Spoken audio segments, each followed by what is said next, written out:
نازل نہیں کی، اور اس کو بھی کہ اللہ کے بارے میں ایسی باتیں کہو جن کا تمہیں کچھ علم نہیں، اور ہر ایک امت کے لیے موت کا ایک وقت مقرر ہے، جب وہ آ جاتا ہے تو نہ تو ایک گھڑی دیر کر سکتے ہیں اور نہ جلدی ہی کر سکتے ہیں۔ اے بنی آدم، ہم تم کو یہ نصیحت ہمیشہ کرتے رہے ہیں کہ جب ہمارے پیغمبر تمہارے پاس آیا کریں اور ہماری آیتیں تم کو سنایا کریں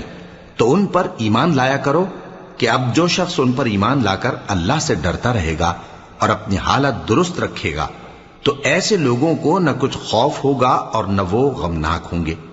اور جنہوں نے ہماری آیتوں کو جھٹلایا اور ان سے سرتابی کی وہی دوزخی ہیں کہ ہمیشہ اس میں جلتے رہیں گے۔ پس اس سے زیادہ ظالم کون جو اللہ پر جھوٹ باندھے یا اس کی آیتوں کو جھٹلائے؟ ان کو ان کے نصیب کا لکھا ملتا ہی رہے گا، یہاں تک کہ جب ان کے پاس ہمارے بھیجے ہوئے فرشتے جان نکالنے آئیں گے تو